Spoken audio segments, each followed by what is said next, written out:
I never thought a Christmas dinner could destroy everything I believed about my family.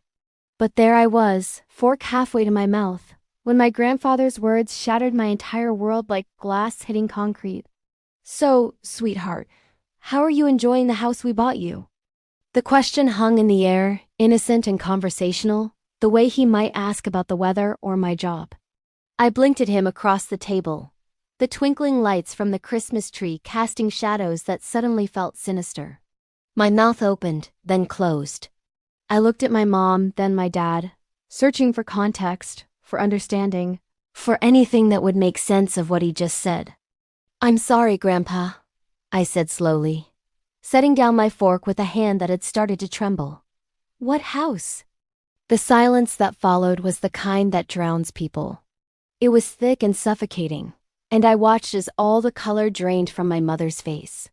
She looked like she might be sick right there on the white tablecloth, the one she'd ironed so carefully that morning. My father's jaw clenched so hard, I could see the muscle jumping beneath his skin, and his eyes darted to my mother with something that looked like pure panic. My grandfather's white eyebrows drew together in confusion. He was 83, sharp as ever despite his age, and the look he gave my parents could have frozen hell itself. "Where did the money go?" His voice was quiet, but it cut through the room like a knife. "The $1 million. Where is it?" $1 million. The words didn't even sound real. I felt like I was watching this scene from outside my body, like this was happening to someone else entirely. This was supposed to be a normal Christmas. We were supposed to eat turkey and exchange presents and laugh at my uncle's terrible jokes. Instead, I was sitting here, learning that apparently there was a house. A house worth $1 million. A house that should have been mine. "Grandpa," I said, and my voice cracked. "I don't understand. You bought me a house. When? Why don't I know about this?" He looked at me with such genuine bewilderment that I knew immediately and with crushing certainty that this wasn't a joke.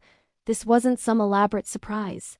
My grandfather, who had made his fortune in real estate and had always been meticulously careful with his money and his records, had purchased a house for me, and somehow, somewhere along the line, that house had disappeared. My mother made a sound, something between a sob and a gasp, and stood up so quickly her chair nearly toppled backward. "I need to check on the dessert," she said, her voice high and strained, and she practically ran from the dining room. My father started to rise, but my grandfather's hand shot out, gripping the table. "Sit down, James," he said, and it wasn't a request. My father sat. I'd never seen him look so small. "Grandpa, please," I said, trying to keep my voice steady, even though I felt like I was falling through space. "Can you just explain what's happening, from the beginning?" He nodded slowly, never taking his eyes off my father. "3 years ago," he began, "when you graduated from college, your grandmother and I wanted to give you something significant. A real start in life. We knew how impossible it is for young people to buy property these days, and we wanted to help. 3 years ago." I remembered that graduation, the proud way my grandparents had hugged me, the check they'd given me for $5,000 that I'd thought was incredibly generous. I'd used it to pay off some of my student loans. I'd never imagined there was more. "We found a beautiful property," he continued, his voice taking on a dreamy quality as he remembered. "A townhouse in Riverside. 3 bedrooms, 2 bathrooms, a little garden in the back. It was perfect for you. We put down $950,000. The plan was to put it in your name once all the paperwork went through. $950,000. The number was so large, it didn't feel real. I made $42,000 a year working at the library. I'd been sharing a cramped apartment with 2 roommates because I couldn't afford anything better. And all this time, there was supposed to be a house. We gave the money to your parents," my grandfather said, and now his eyes were hard, flinty. "They were supposed to handle the transaction, make sure everything was legal and proper. They said it would be easier that way, less paperwork for an old man to worry about. Less confusing for you while you were starting your career." I felt sick. "Dad?" He wouldn't look at me. He was staring at his plate like it held the secrets of the universe, his face flushed red, sweat beading on his forehead, despite the fact that it wasn't particularly warm in the house. I trusted them, my grandfather said, and there was such pain in his voice that it hurt to hear. They're my son and daughter-in-law. Why wouldn't I trust them? They said they'd handle everything. Get the deed transferred, take care of all the details. Your grandmother was sick by then, you remember, and I was so focused on her care. I asked a few times about the house, and they always said everything was fine.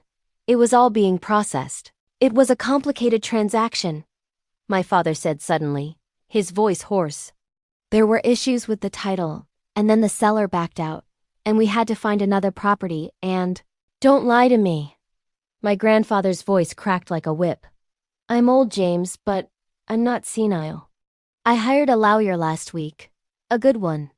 When your grandmother was dying, she made me promise to make sure everything was in order, that all our grandchildren were taken care of the way we'd planned. So I had him look into it. He reached into his jacket pocket and pulled out a folded piece of paper, smoothing it out on the table with shaking hands. There is no house. There was never a purchase. The money was transferred to your accounts, James, and then it vanished. Moved around, withdrawn, scattered. The room started to spin. I gripped the edge of the table, trying to anchor myself to something solid, something real. My parents had stolen from my grandparents, had stolen from me, had taken nearly $1 million and made it disappear. Where is it? I whispered. Where did the money go? My father's head snapped up, and the look in his eyes was wild, desperate. We were going to pay it back, he said quickly. It was just temporary. We had some investments, opportunities that required immediate capital, and we thought— You thought you'd gamble with my parents' money? I said, and I barely recognized my own voice. It was cold, distant, nothing like the person I'd been just 10 minutes ago. With my future? It wasn't gambling, my father insisted. It was a legitimate business opportunity. Your mother's brother, he had this development deal, guaranteed returns, and— Oh God, I said. Uncle Rick. You gave it to Uncle Rick? Uncle Rick, who'd had a new foolproof business scheme every year for the past 2 decades. Uncle Rick, who declared bankruptcy twice. Uncle Rick, who my grandfather had specifically written out of his will after the last disaster. My mother appeared in the doorway, her face blotchy from crying. We were trying to help the family, she said weakly. Rick needed investors, and the returns were supposed to be 40% in the first year alone.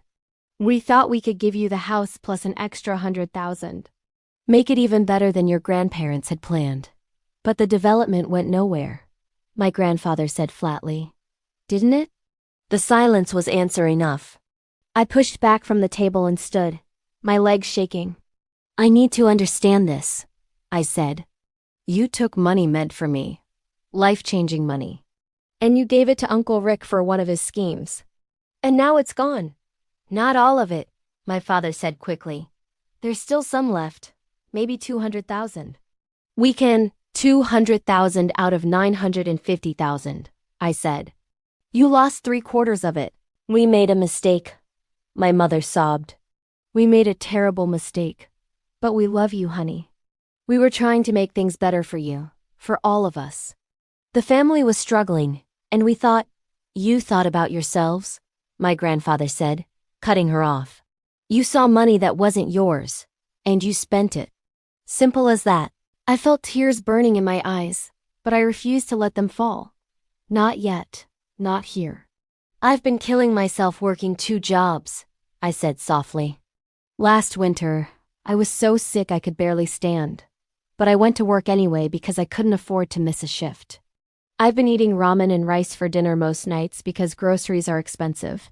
I haven't bought new clothes in 2 years.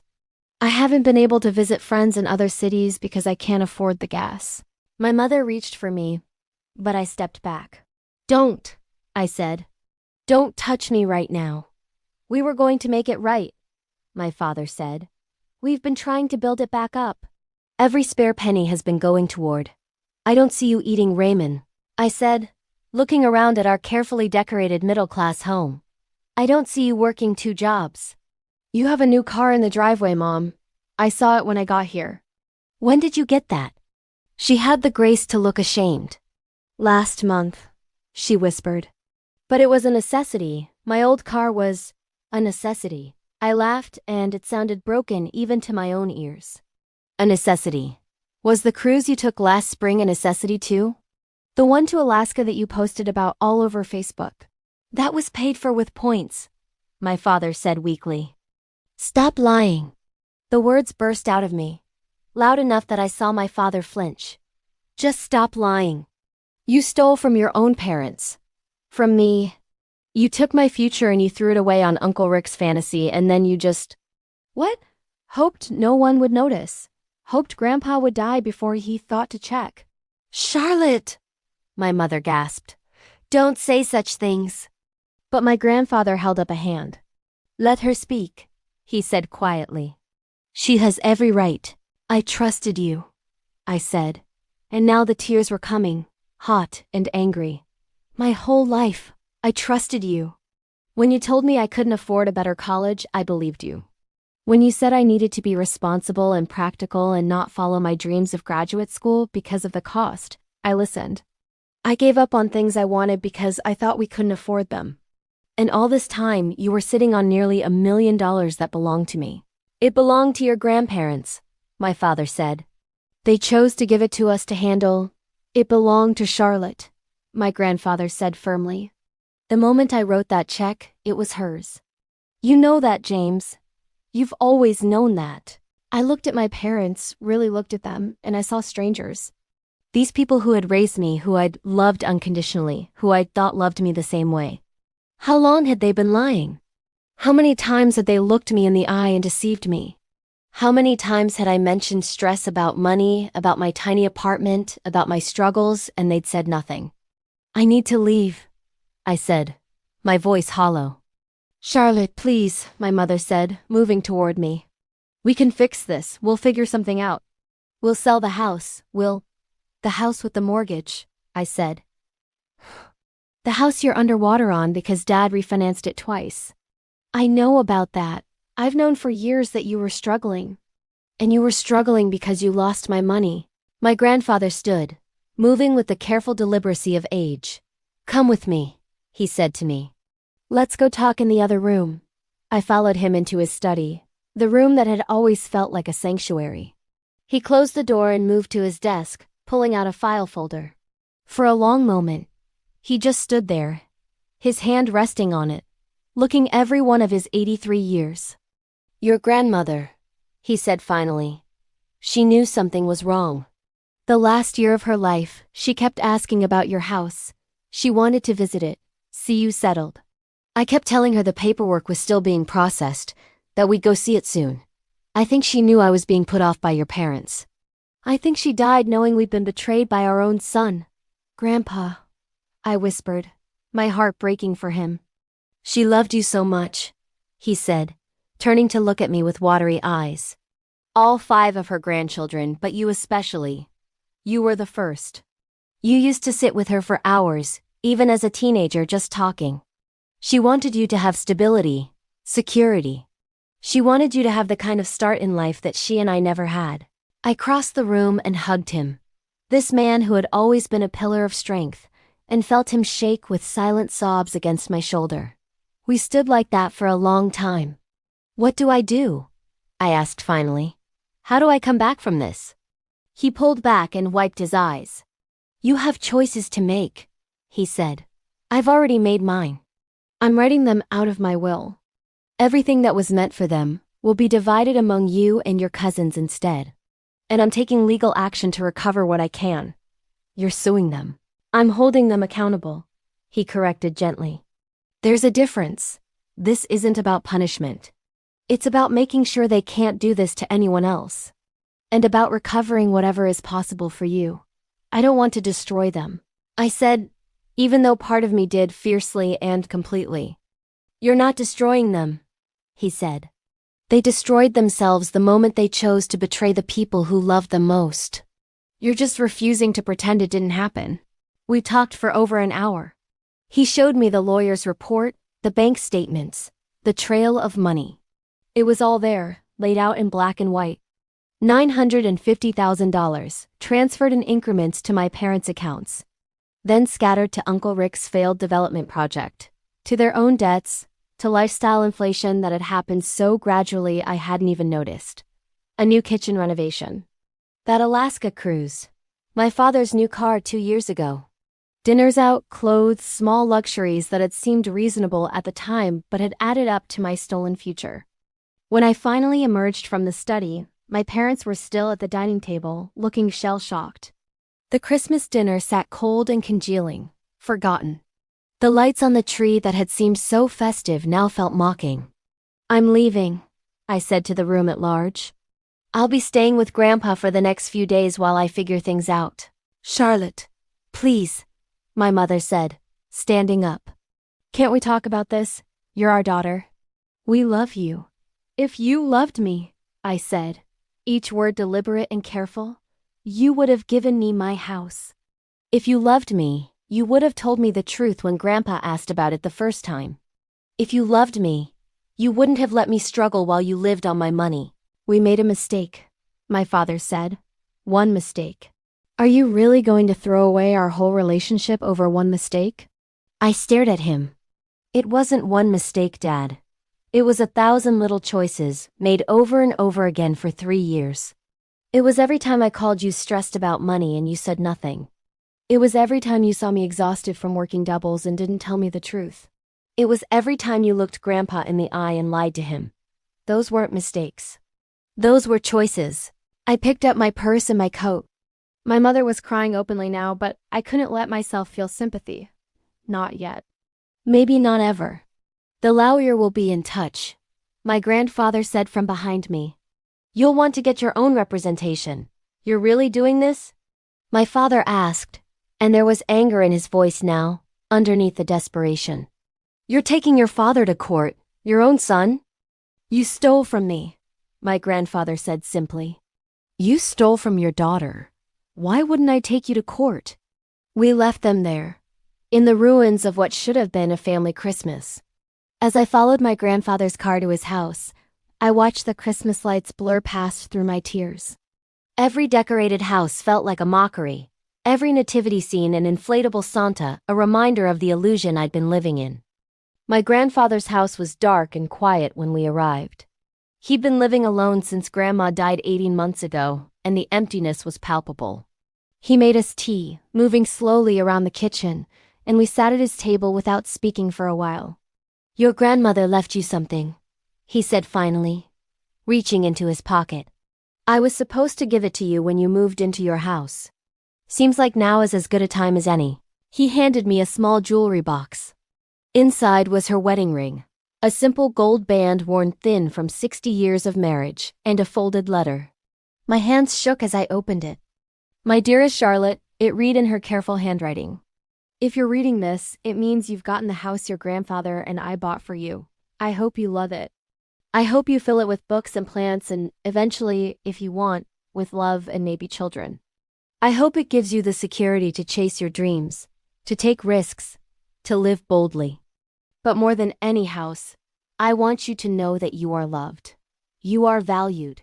You are enough, exactly as you are. Don't let anyone, not even people who love you, make you forget that. Build a beautiful life, sweetheart.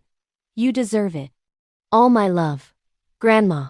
I sobbed then, really sobbed, the kind of crying that comes from somewhere deep and primal. My grandfather held my hand across the table and cried with me, for what we lost and what had been stolen, and for the grandmother who had tried to give me wings. The next few days were a blur of lawyers and paperwork and difficult conversations. I called my boss and asked for a few days off. I called my roommates and told them I wouldn't be home for a while. I turned off my phone after the 100th call from my mother.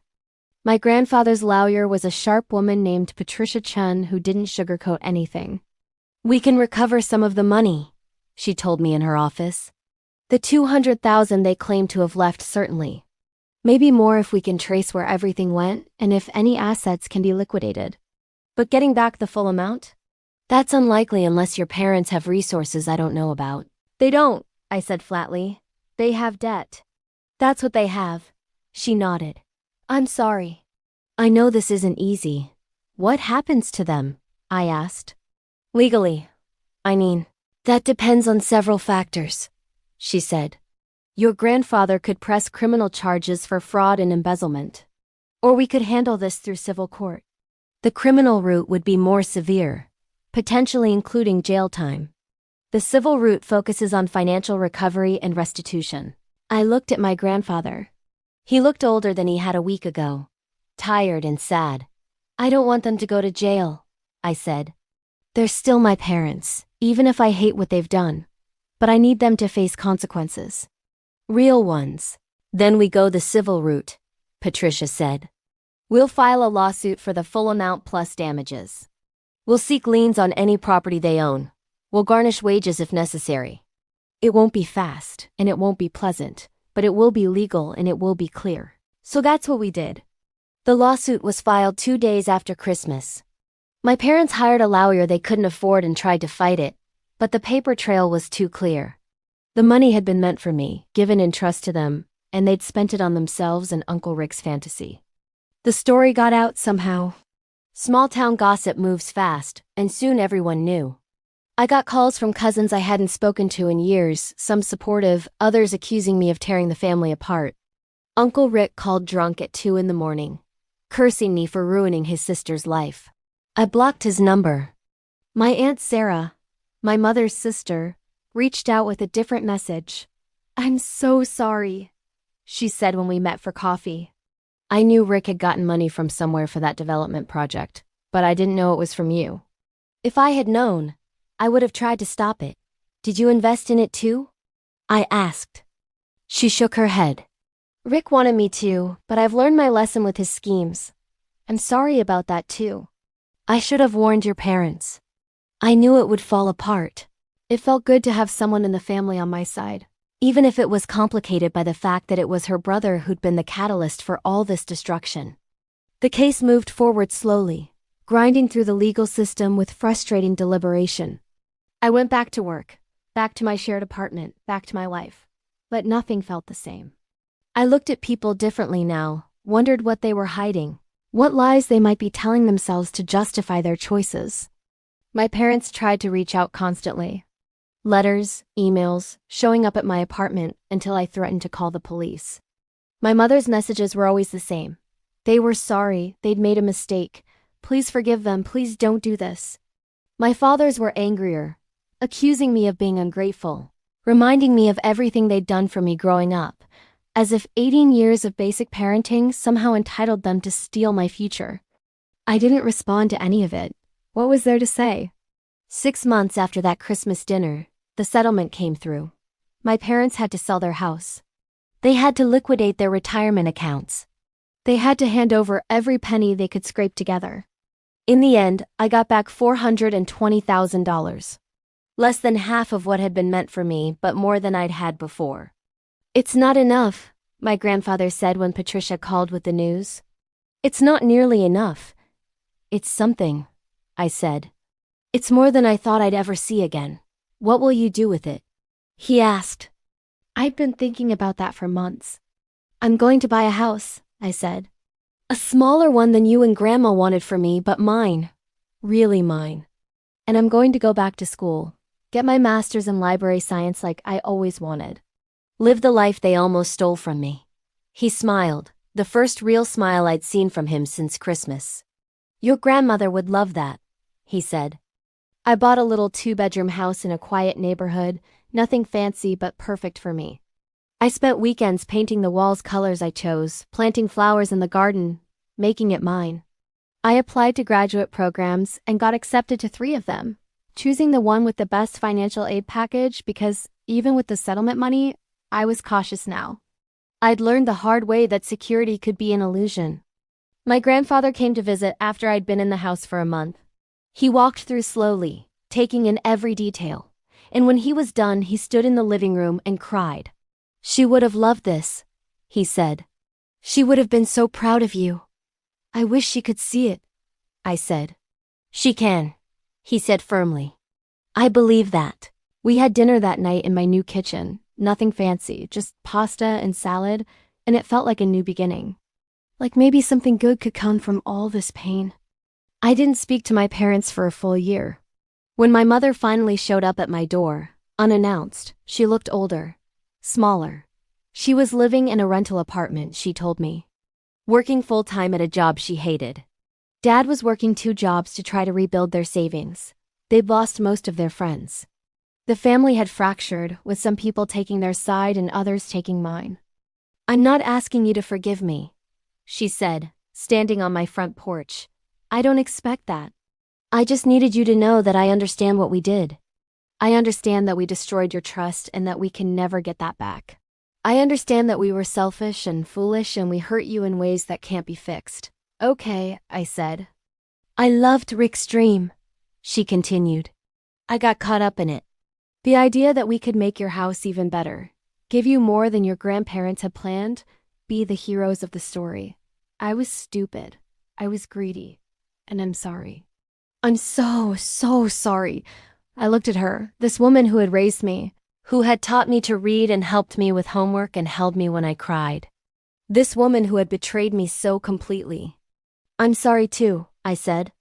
"I'm sorry that you became people I don't recognize. I'm sorry that you chose so badly. But I'm not ready to have you in my life again." "I don't know if I ever will be," she nodded, tears streaming down her face. "I understand," she said. "I just wanted you to know that I know what we did. And I'm sorry." She left, and I closed the door and leaned against it, crying for what felt like the 1,000th time since that Christmas dinner. But these tears felt different. Like grief, but also like release. My grandfather lived for 2 more years after that. I spent as much time with him as I could, driving to his house for dinner once a week, calling him every few days.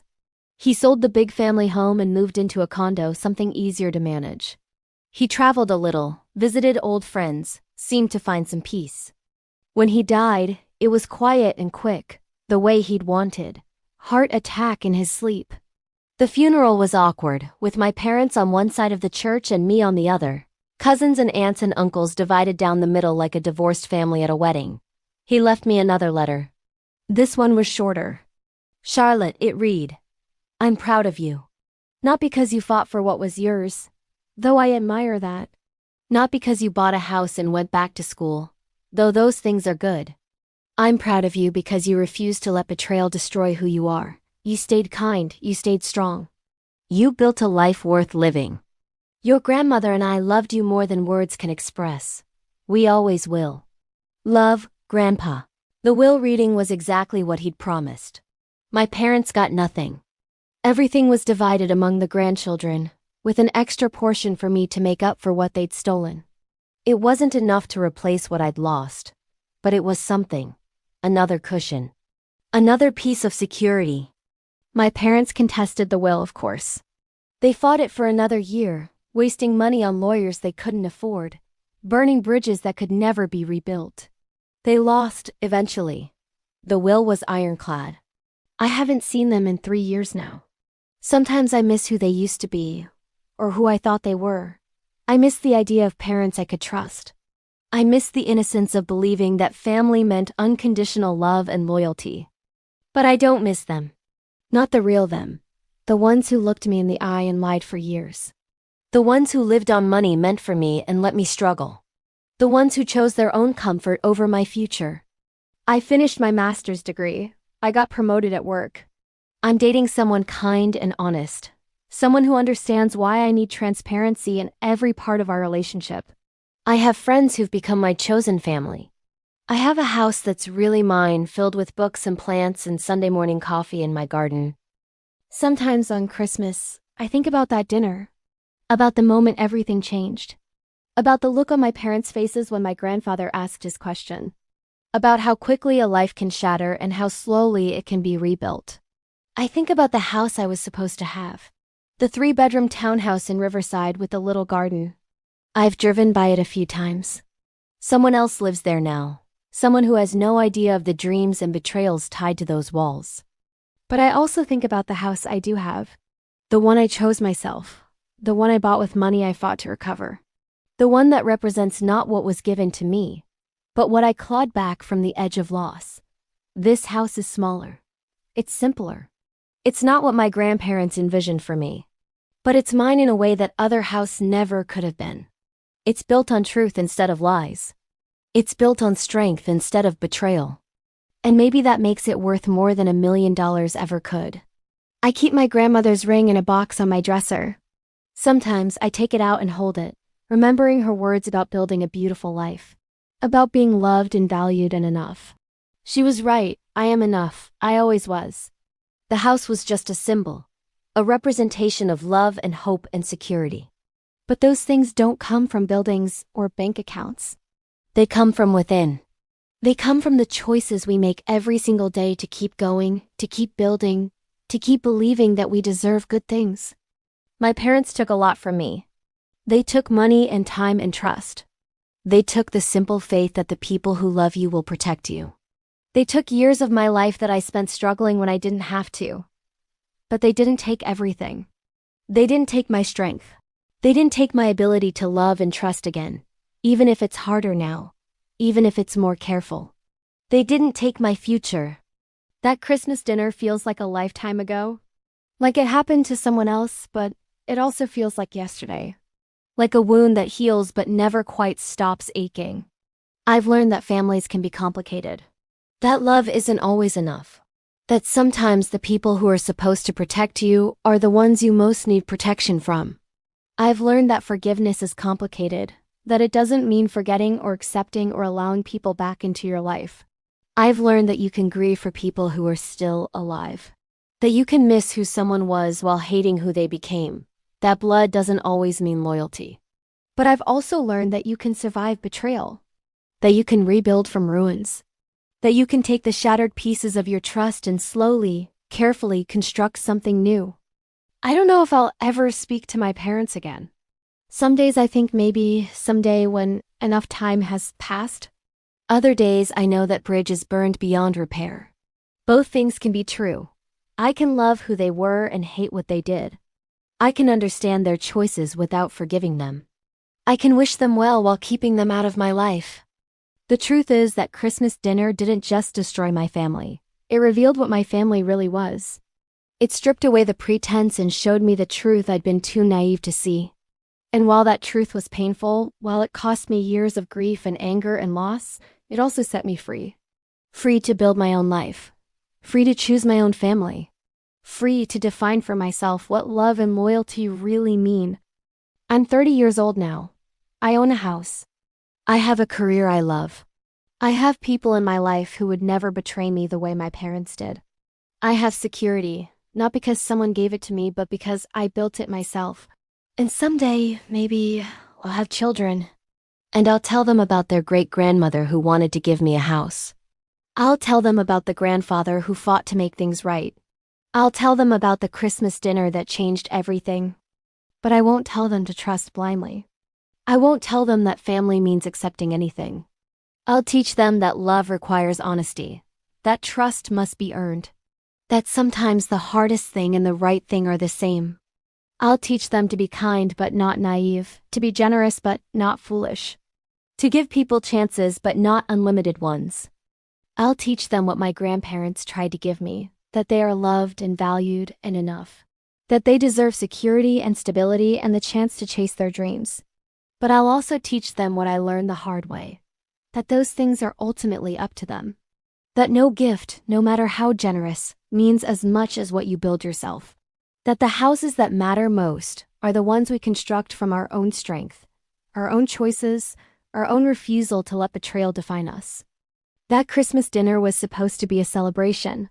Instead, it was a revelation, an ending and a beginning. The death of my innocence and the birth of my strength. I wouldn't choose it again.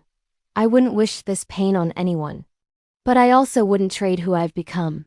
The woman who knows her worth. The woman who demands honesty. The woman who built a life worth living from the ashes of betrayal. So when people ask me about my family, I tell them the truth. It's complicated. And when they ask me about my house, I smile and say it's mine. Really, truly mine. And that makes all the difference. The days immediately following Christmas were suspended in a thick, cold amber. I stayed at Grandpa Elias's house, nestled in a guest room that had always felt safe. The silence of the old house, now without Grandma Eleanor, was broken only by the click of Grandpa's study door and the low, concerned murmurs of his phone calls with Patricia Chen. My own world had contracted to a painful point. The four walls of the guest room, the worn gold band of Grandma's ring, and the constant throbbing echo of $1 million stolen. I moved through my days like an automaton. I ate the simple, nutritious meals Grandpa left out for me. I helped him organize files, not legal ones, but dusty photo albums, a strangely therapeutic task. Every photograph of my mother as a young woman smiling, innocent, holding my hand felt like a stab of deep psychological confusion. How did that person become this person? When did the pivot happen? The shock had worn off, replaced by a cold surgical clarity. I saw everything now. The sudden, expensive vacations. The insistence on taking over all of Grandpa's financial paperwork after Grandma got sick. The subtle, growing anxiety in my father's demeanor over the last year, which I'd innocently attributed to work stress. The signs had been there, hidden in plain sight, upholstered by my own trust and my parents' careful performance of middle-class stability. My first solo meeting with Patricia Chen, 2 days after Christmas, solidified the reality. Her office was minimal, powerful, and utterly devoid of holiday cheer. "Charlotte," Patricia began, sliding a summary of the case across the glass desk. "Your grandfather has built an excellent case. The transfer was explicit funds for a property designated for a specific beneficiary. Your parents accepted those funds under an implied, if not written, fiduciary duty to you. Their diversion of those funds constitutes breach of fiduciary duty, fraud, and negligent misrepresentation." I swallowed, the legal terms chillingly clinical. "And what does that mean for them and for me?" "For them, it means they are unequivocally liable for the full amount lost, plus damages," Patricia stated, her voice brisk. "For you, it means we have a strong claim." However, having a strong claim and getting the money are two different things. Your parents' financial situation is, frankly, catastrophic. The discovery process will reveal that they leveraged every asset to cover the initial loss. The bulk of the money, as you know, is gone swallowed by the black hole, as we call your Uncle Rick's operation. The black hole.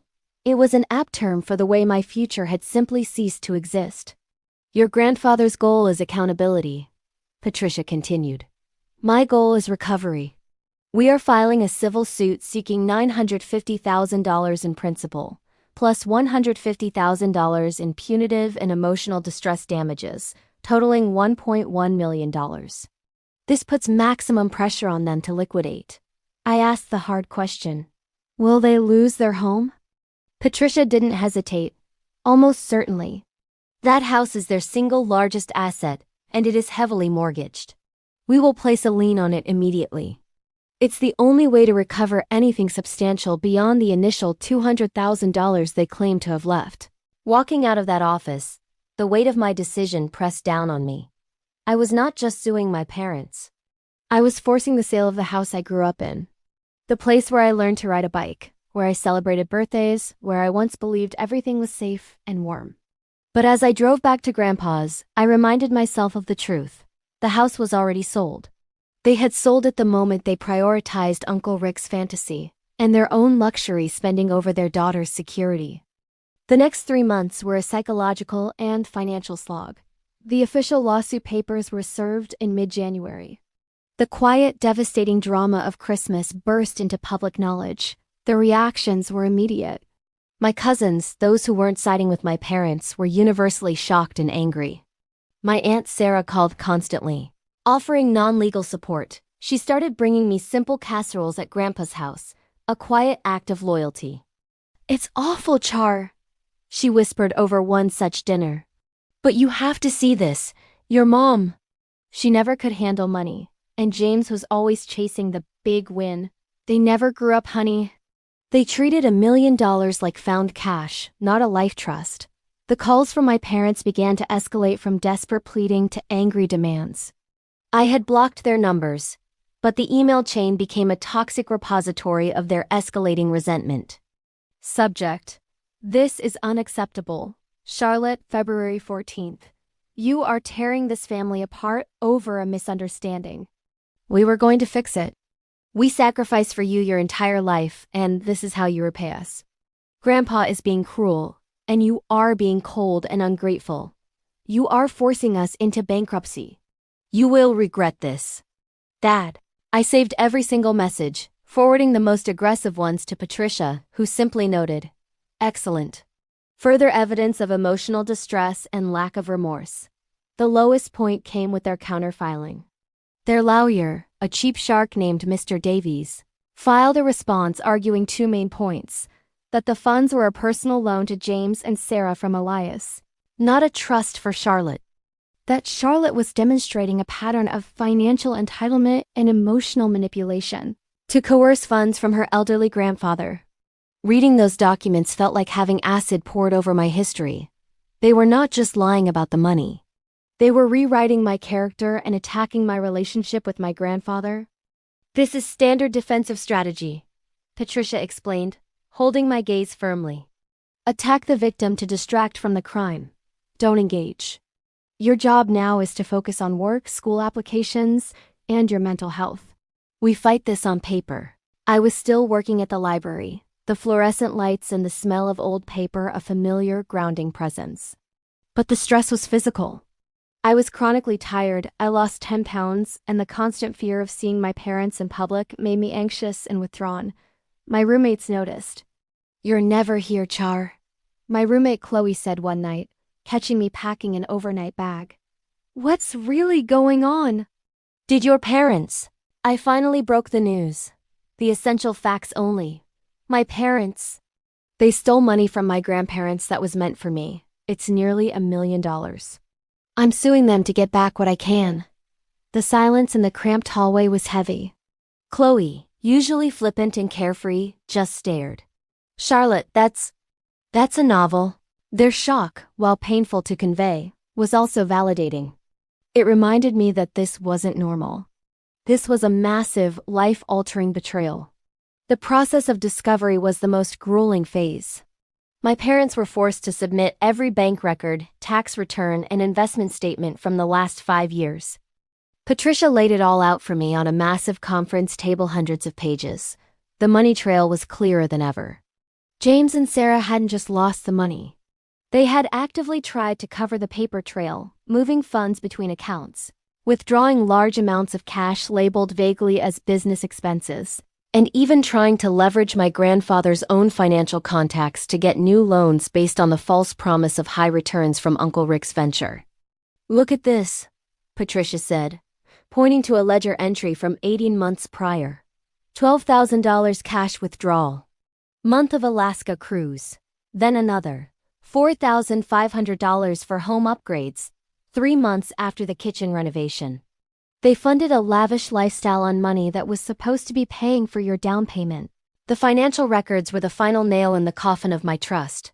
They weren't just poor financial managers. They were deliberate, sophisticated thieves who had prioritized their comfort and their toxic investment fantasy above the concrete future of their only child. My own life began to change, driven by the urgency of the lawsuit.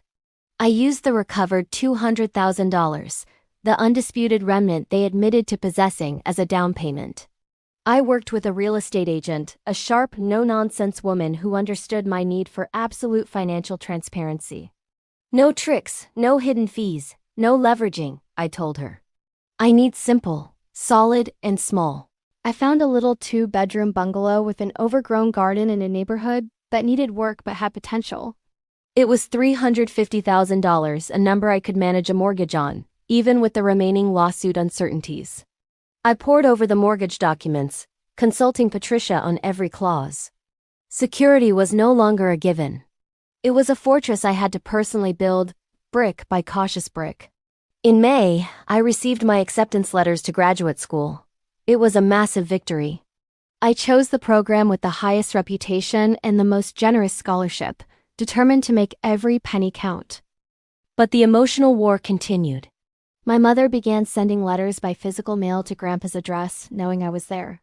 They were highly manipulative, moving between declarations of love and reminders of sacrifices. "My dearest Charlotte, I know you are angry, but remember all the nights I sat up with you when you had the flu. Remember the tuition we scraped together? We did everything right for you, and now you are doing this to us. This isn't who you are. This is Grandpa's anger talking, not yours. Please, please drop the suit. Come home. Love, Mom. I would read them in the study, then calmly walk into the kitchen, open the incinerator in the backyard, and burn them, watching the paper curl and turn to ash. This ritual, witnessing the physical destruction of their pleas and lies, became my way of maintaining the emotional firewall. By July, the case was nearing its inevitable conclusion. Patricia had assembled an irrefutable mountain of evidence. The judge ordered mediation, a final attempt to settle before a full trial. My parents and their lawyer, Mr. Davies, sat across the table from Grandpa Elias, Patricia, and me. I hadn't seen my parents in 8 months. They looked pale, exhausted, and 10 years older. My father avoided my gaze entirely, staring at the polished wood. My mother, however, fixed her tearful, pleading eyes on me the entire time. Mr. Davies tried one last Hail Mary, arguing that forcing the sale of their primary residence was an undue hardship. Patricia leaned forward, calm and lethal. The hardship was created when they illegally diverted funds entrusted to them for their daughter's future. Our evidence clearly demonstrates a sustained pattern of fraud and asset depletion, not a misunderstanding. If we go to trial, Judge Henderson is very likely to award the full $1.1 million, including punitive damages, and refer this matter for criminal investigation. We are offering to settle today for the remaining principal amount of $750,000 on the immediate liquidation of all their remaining assets, including the sale of their home. The air was electric with tension. My father finally spoke. His voice cracked and thin. We can't sell the house. Where will we live?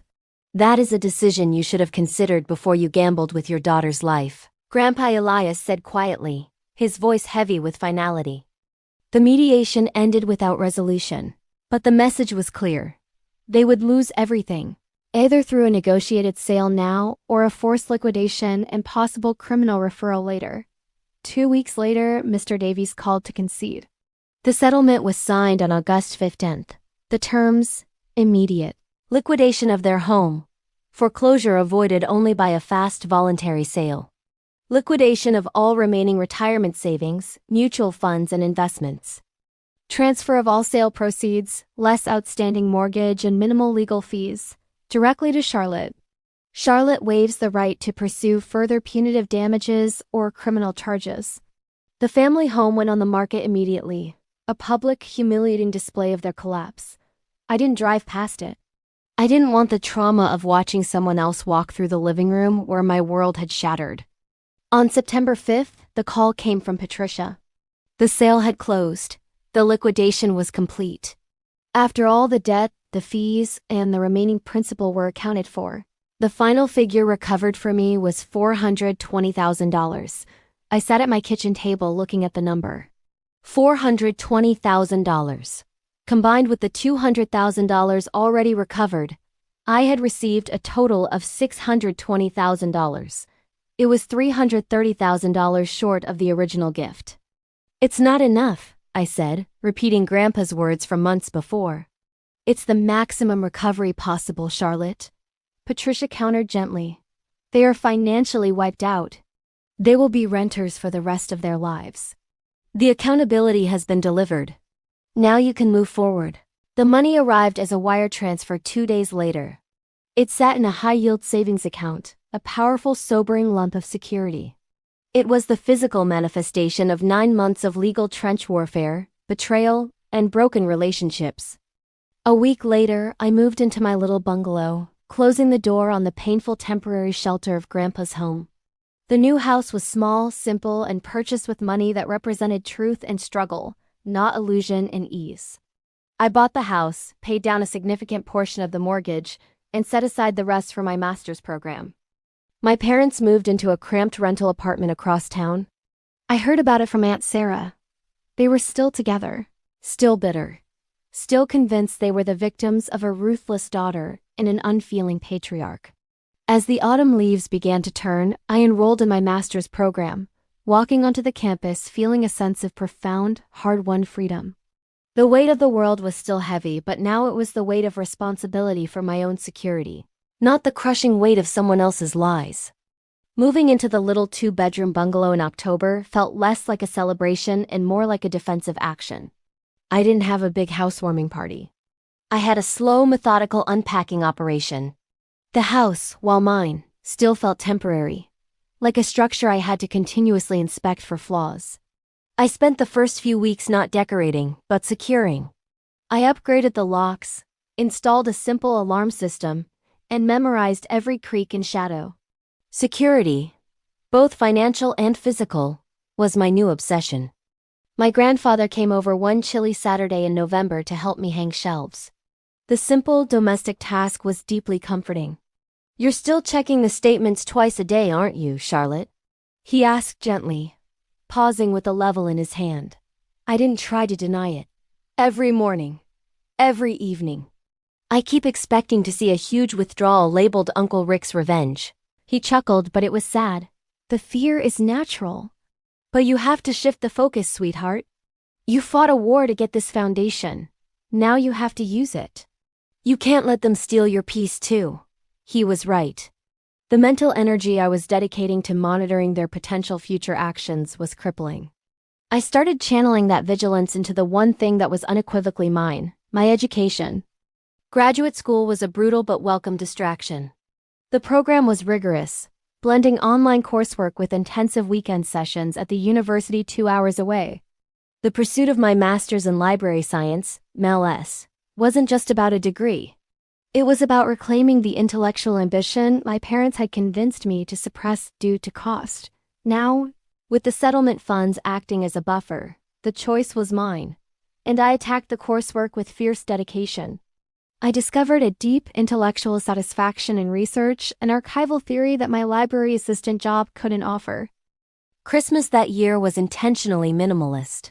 Grandpa and I didn't host or attend any large gatherings. We had a quiet, simple meal at his condo. No turkey, no elaborate decorations, just pasta, wine, and honest conversation. We lit a single candle for Grandma Eleanor. "Thank you, Grandpa," I told him, sipping my wine. "For fighting for me. For the truth." "Thank your grandmother," he replied. "She was the one who taught us both to value integrity above comfort." The year 2022 was dedicated to stabilizing the new normal. I was working full-time, enrolled in my MLS program, and slowly turning the bungalow into a home. I planted roses in the front yard and built the little herb garden in the back, fulfilling Grandma's long-ago wish. The social fallout continued to settle. Some family members, like my cousin Mark, who had initially chastised me, eventually apologized after reading the public court filings. "It wasn't a misunderstanding, Charlie," he admitted in a brief, awkward phone call. "It was theft." I'm sorry I took their side first. This small repair in the family fabric was monumental. My most consistent support remained Aunt Sarah. She never spoke ill of her sister, my mother, but she offered pragmatic, non-judgmental love. She helped me paint the kitchen and never asked for anything in return. Midway through the year, my roommates from the old apartment, Chloe and Maya, dragged me out for a dinner that wasn't ramen. I hadn't seriously dated since the betrayal. The thought of revealing my past and testing a potential partner's honesty was terrifying. That night, I met Ethan. He was a high school history teacher, warm, slightly rumpled, and possessed of a kind, steady gaze. We talked about books. He loved historical nonfiction. I loved cataloging it. He was charming, but the immediate crushing paranoia returned the moment he asked me out. What is he hiding? Is he in debt? Is he trying to exploit me? Our first few dates were an unintentional interrogation on my part. I asked about his job, his finances, his family, looking for any crack in the facade, any sign of Uncle Rick syndrome.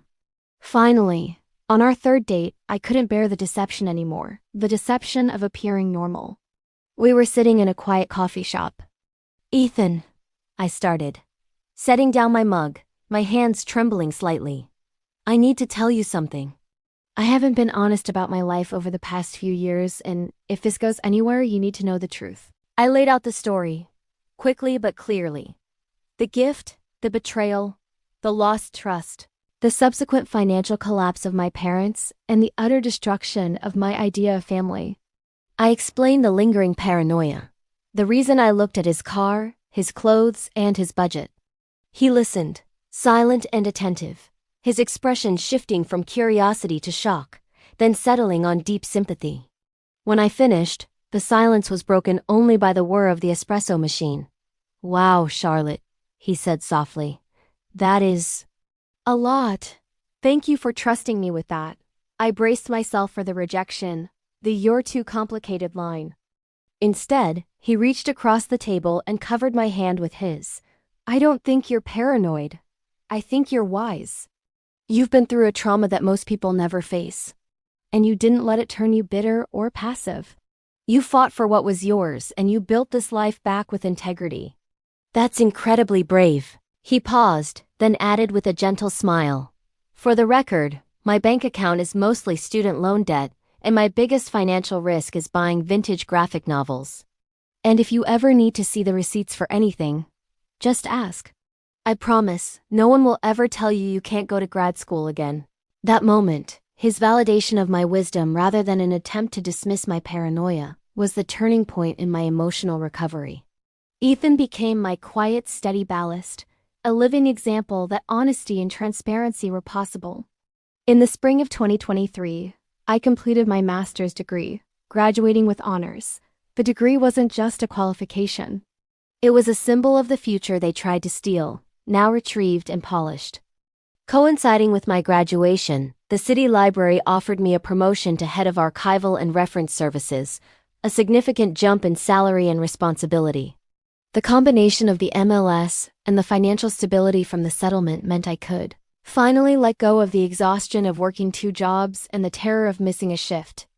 My new financial picture was solid: a well-paid, fulfilling career, a manageable mortgage on my own home, and a substantial emergency savings fund. Security was no longer an illusion. It was a measurable reality. It was during this time that I had my last and most painful interaction with my parents. My father, James, had been forced into early partial retirement due to health issues exacerbated by stress and heavy manual labor. My mother, Sarah, was working constantly. Their appeals had stopped, replaced by a grim silence. One day, Aunt Sarah called. "Charlotte, I have to tell you. I saw your mom at the market today. She asked about you. I told her you were promoted and finished your degree." Aunt Sarah paused, her voice low. She said ...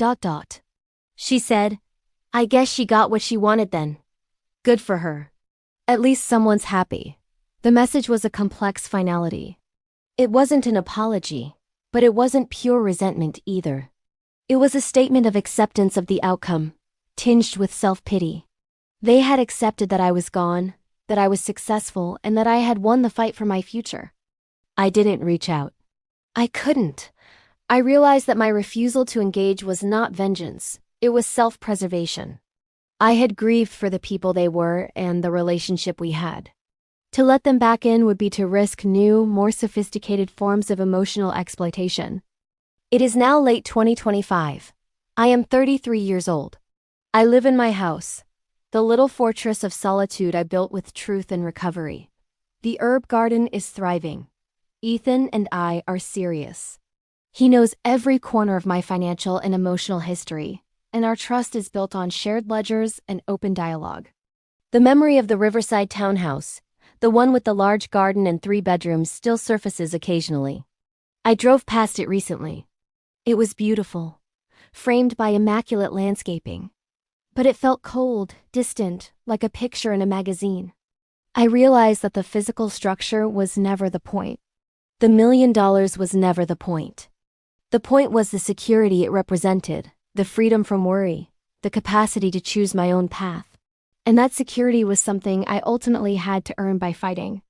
The house I live in now, the one I bought, the one I secured with my own caution and resilience, represents something far more valuable than the original gift. My grandmother wanted me to have the security to chase my dreams, to take risks, to live boldly. The betrayal, paradoxically, gave me the greatest risk of all, the risk of starting over, of choosing truth, and the boldness to rebuild my identity from the ground up. independent of the very people who defined me. That Christmas dinner didn't just expose a theft of money. It exposed a theft of truth and agency.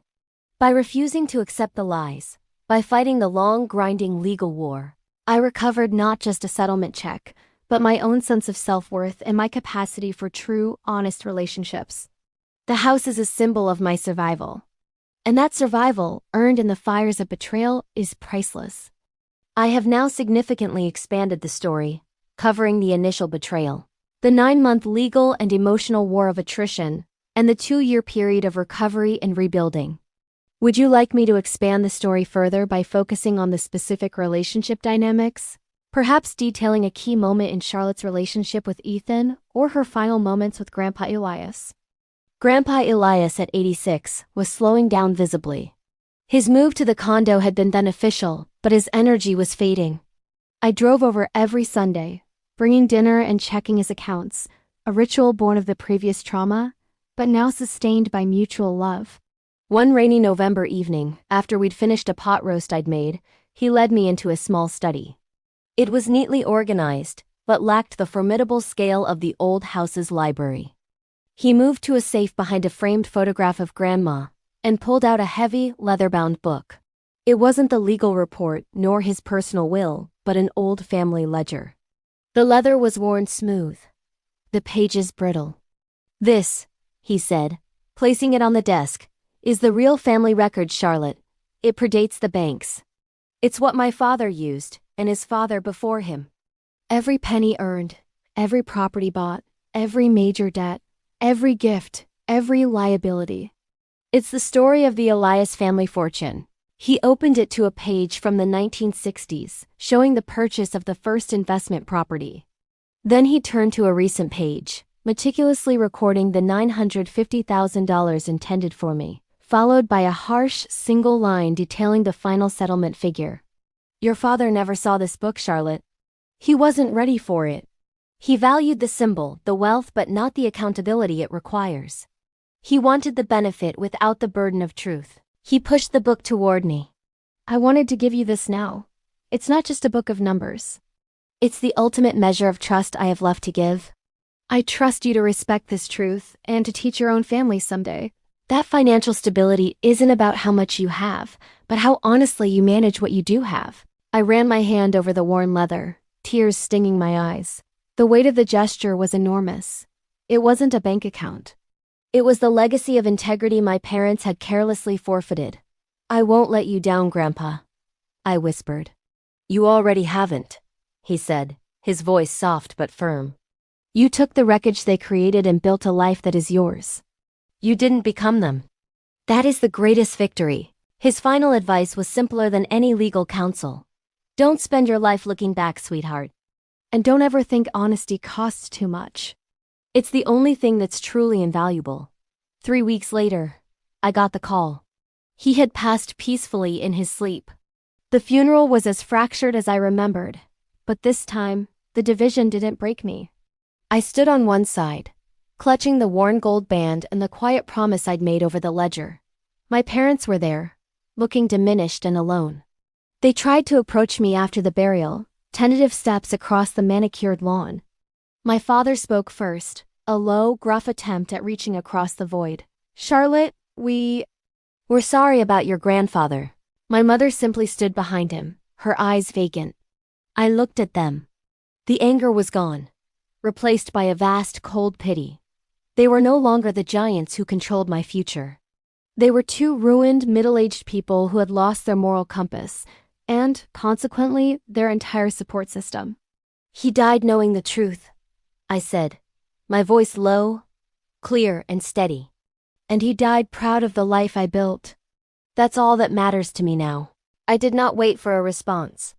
I turned and walked away, closing the final door on the past. By the middle of 2025, Ethan and I had been together for over 2 years.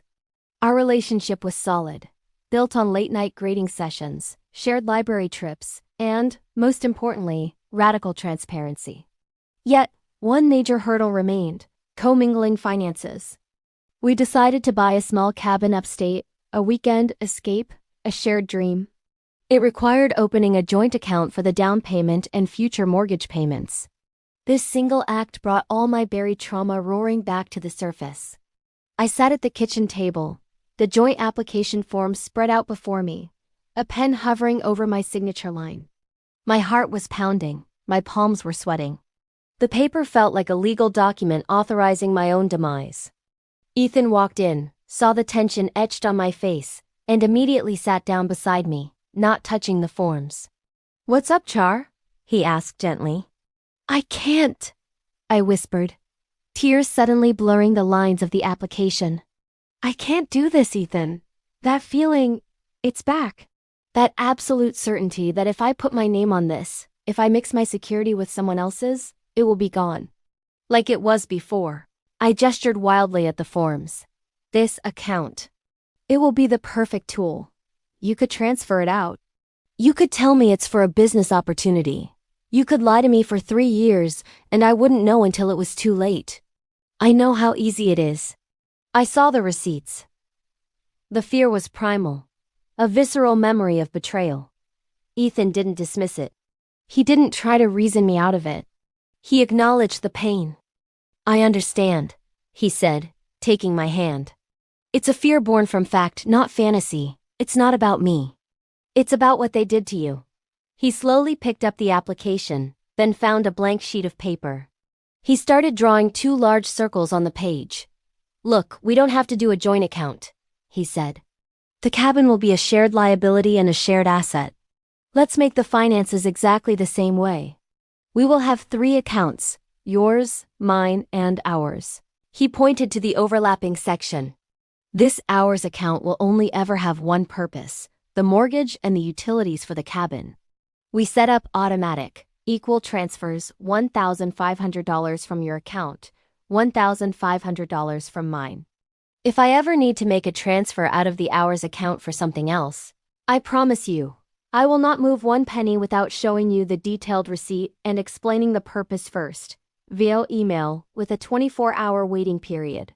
He pushed the piece of paper and the application toward me. "The only power your parents had over you was secrecy. We will kill that secrecy. We will be partners, Charlotte, not overseers. I want you to feel so safe that one day, you won't even need the 24 hours. His solution was simple, meticulous, and completely honest. He offered a legal and personal safeguard against the exact mechanism of my parents' betrayal. He didn't ask me to trust him. He offered me a structure designed to guarantee transparency." I looked at the diagram, then at Ethan's earnest, patient face. It wasn't about the money.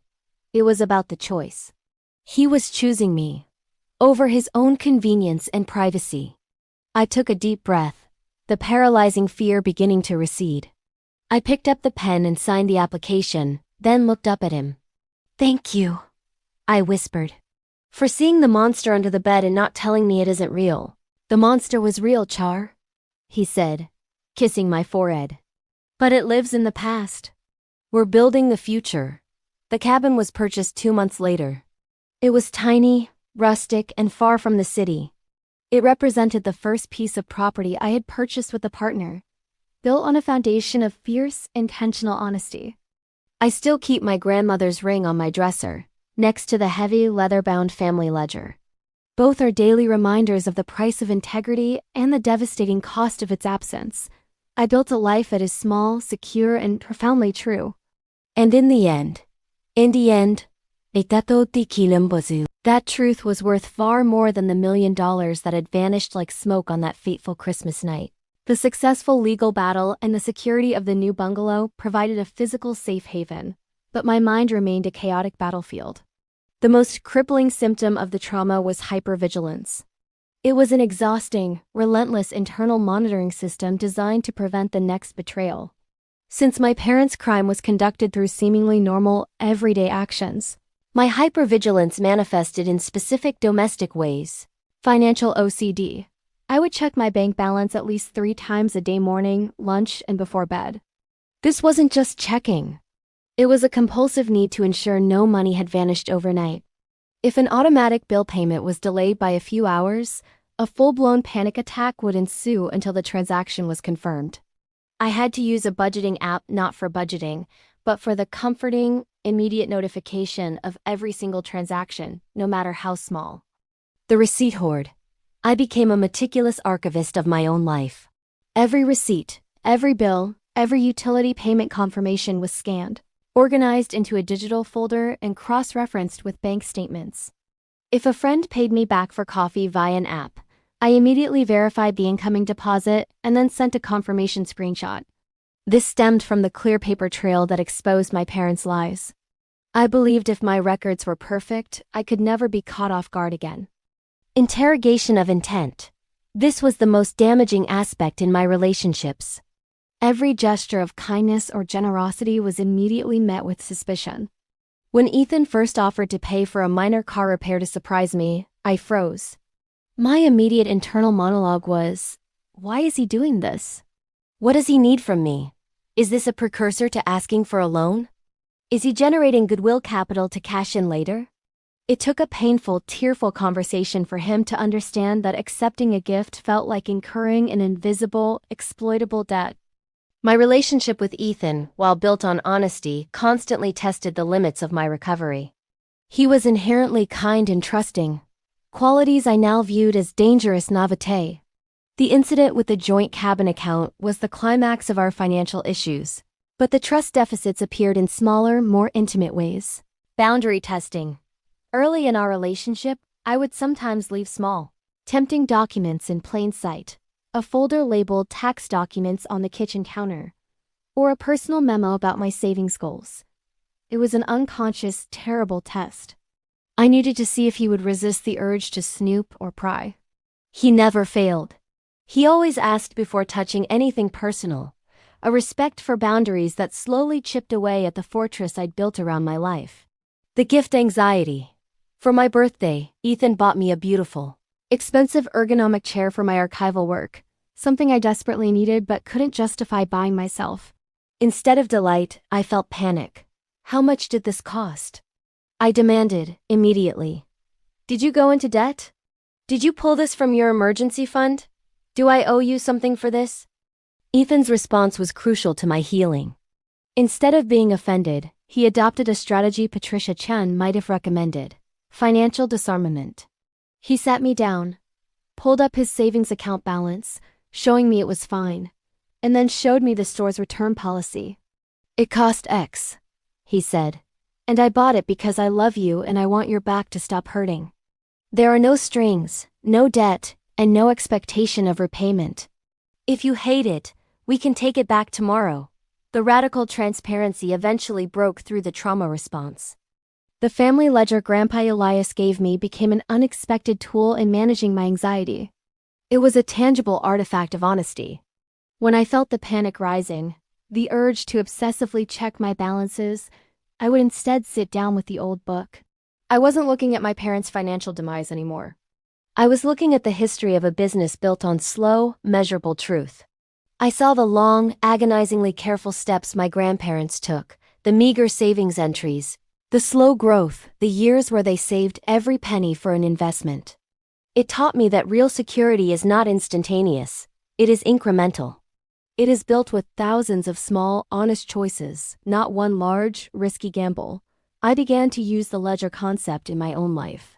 I started an appendix in the back, documenting my own financial milestones. 11/2023. Purchase new ergonomic chair from eCost, $780. Receipt confirmed. No debt incurred by either party. Gift accepted without anxiety. 5/2024. Tuition paid for MLS graduation. Paid in full, no loans required. 6/2025. Down payment for cabin fund, shared equally with e-transparency, confirmed. This process externalized my anxiety and gave me a sense of control over my narrative. I was no longer a victim waiting for the next catastrophe. I was a diligent custodian of my own hard-won future. The ultimate test of recovery was confronting the concept of forgiveness. Therapists often encourage it as a path to peace, but for me, it felt like another form of betrayal, a required acceptance of their destructive actions. I realized that I didn't need to forgive them to be free. My freedom came from the boundaries I built, not the emotional absolution I granted. Grief for the living. I accepted that I was grieving two people who were still alive. The loving, functional parents I thought I had, and the potential for a normal, peaceful family relationship. Non-contact and peace. My refusal to reconcile was an act of self-care. It protected the stability I had painstakingly created. I realized that keeping them out of my life was not hatred. It was the strongest form of love and respect for my own integrity. I am now 33, confident, and deeply loved. The hypervigilance has faded into healthy caution. The frantic checking of accounts has become a single, calm review each morning. I can accept a gift from Ethan without checking the receipt first, because I trust the system we built together. The trauma of the Christmas dinner still exists as a scar, but it no longer dictates my path. It serves only as a powerful reminder that true wealth lies in transparency, accountability, and the absolute assurance that the people you love will never, ever gamble with your future. When I accepted the promotion to Head of Archival and Reference Services at the City Library, it wasn't just a career step. It was a deeply therapeutic alignment of my psychological state with my professional life.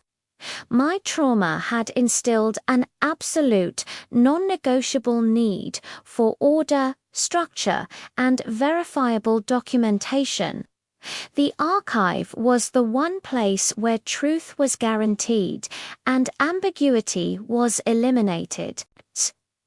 My new role, ironically, was all about fiduciary duty, not financial, but historical. My job was to ensure that the city's records, its legacy, were protected from the same casual disregard and intentional misrepresentation that had destroyed my family. The meticulous cataloguer, I became known for the uncompromising rigor of my cataloging. Every acquisition, every donation, every document had to have an ironclad chain of custody. If a document had a smudge, I didn't ignore it.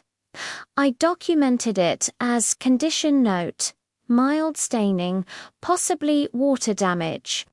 Observed on lower right margin, verifiable on P14 of Accession Report 2024C.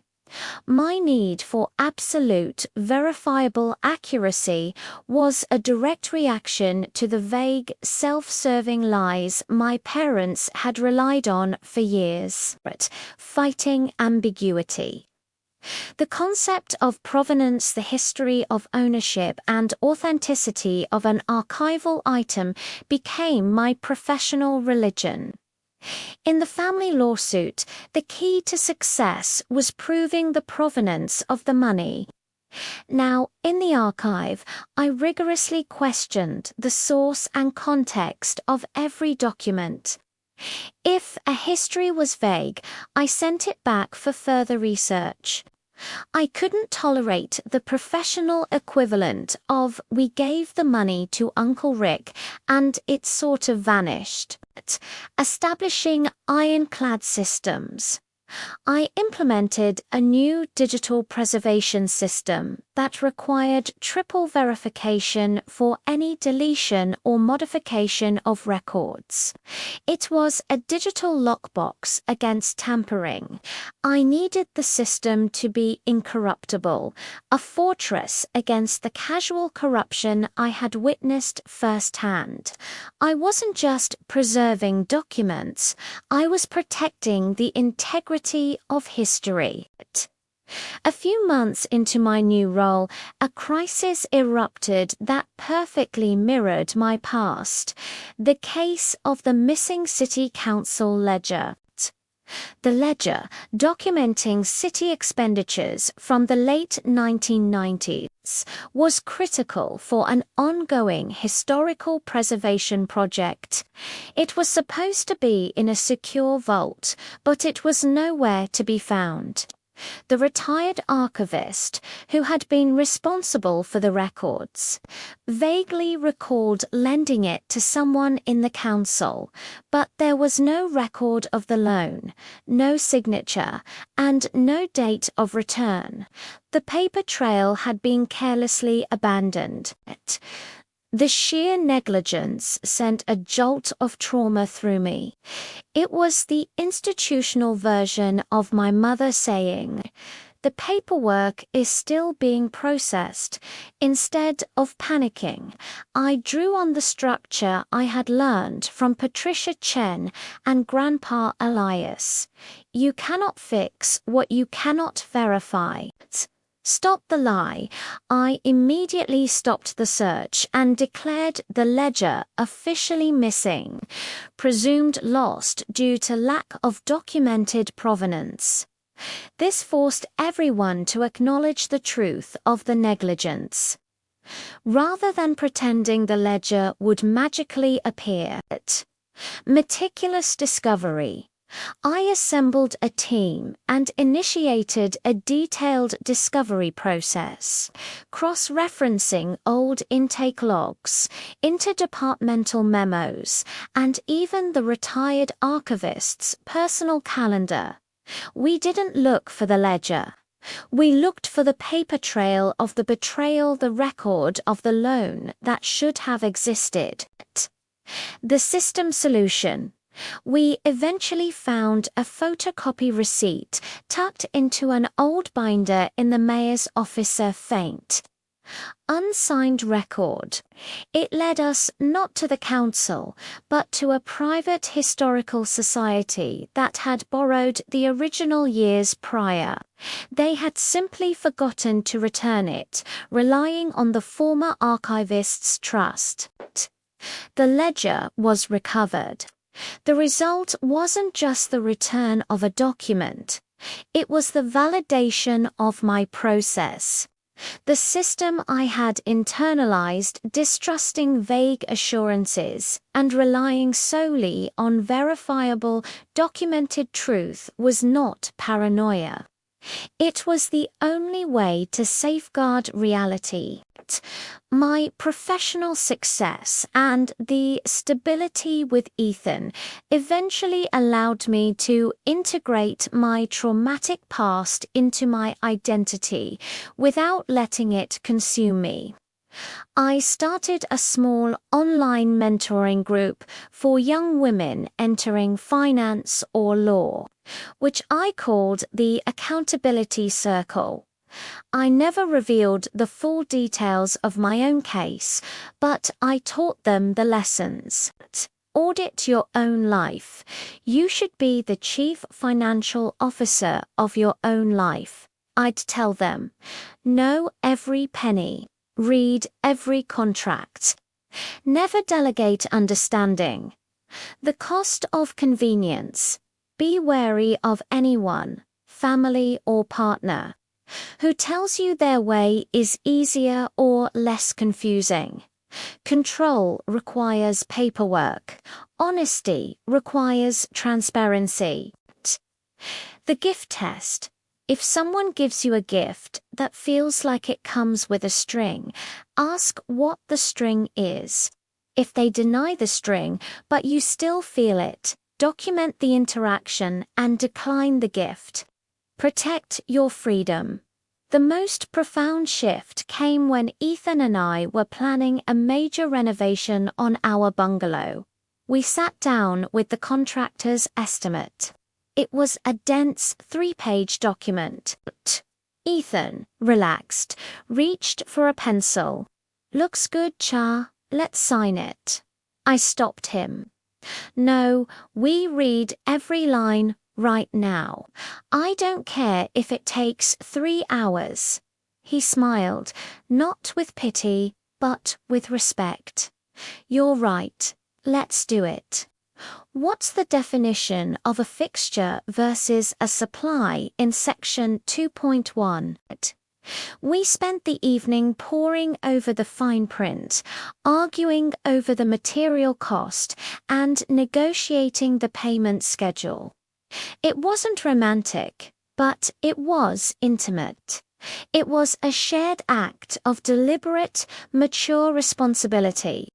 That night, lying in bed, I realized I had not only survived the betrayal, but had converted the resulting trauma into a powerful, defining strength. My scars, my hypervigilance, my archival rigor, my distrust of shortcuts were now the very qualities that made me an excellent archivist, a trustworthy partner, and a successful, independent woman. The $1 million dream was stolen, but in its place I gained something infinitely more valuable. An unshakable belief in the power of verifiable truth and the knowledge that I alone was responsible for the integrity of my own life. That was the true inheritance.